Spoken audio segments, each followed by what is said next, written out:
मैं सभी हज़ारों साथी नागरिकों का आभारी हूँ जिन्होंने वीडियो श्रृंखला 2 के सभी वीडियोस देखे, संदेश भेजे और अपने प्रश्न पूछे।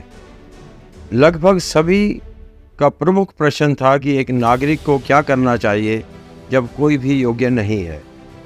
यदि हमारे मूल्यांकन के परिणाम स्वरूप ये निष्कर्ष निकलता है कि कोई भी आपके वोट का हकदार नहीं है, तो उत्तर स्पष्ट है, उपरोक्त में से कोई नहीं, जिसका अर्थ है नोटा।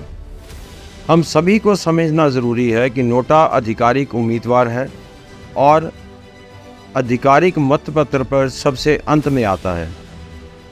मेरा मानना है कि प्रत्येक नागरिक को आधिकारिक उम्मीदवार के रूप में नोटा की शुरुआत के पीछे की पृष्ठभूमि और तर्क को जानना चाहिए।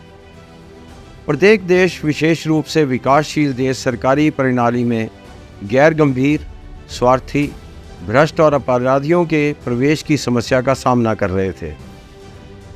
नागरिक ऐसे लोगों के चुनाव के खिलाफ थे, लेकिन उनके पास ऐसे उम्मीदवारों के प्रति अपनी अस्वीकृति दर्ज करने का कोई विकल्प नहीं था। इन परिस्थितियों में भारत कोई अपवाद नहीं है। 20 से अधिक देशों में, जिनमें बांग्लादेश तक शामिल है, अपने नागरिकों को अयोग्य उम्मीदवारों के लिए अपनी अस्वीकृति दर्ज करने का विकल्प दिया।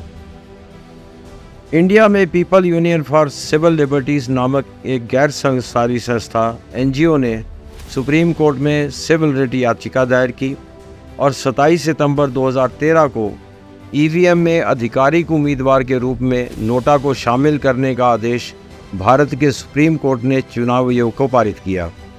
इसलिए नागरिकों के सवाल कि जब कोई उम्मीदवार योग्य नहीं है तो क्या करें, मेरा जवाब है नोटा का विकल्प चुनें। इससे हम 3 संदेश भेजेंगे। पहला, जीतने वाला उम्मीदवार समझ जाएगा कि उसकी उम्मीदवारी को अधिकांश नागरिकों ने खारिज कर दिया है, इसलिए वे सुधार करने की कोशिश करेगा।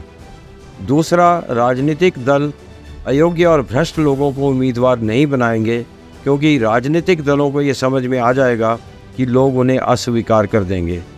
और तीसरा, सबसे महत्वपूर्ण, सही और देशभक्त लोग नेतृत्व करने के लिए आगे आएंगे। मैं आप सभी को 2024 के उपचुनाव में मतपत्र डालने का अनुरोध करता हूं और साथ में आपको सभी को बहुत बहुत शुभकामनाएं देता हूं।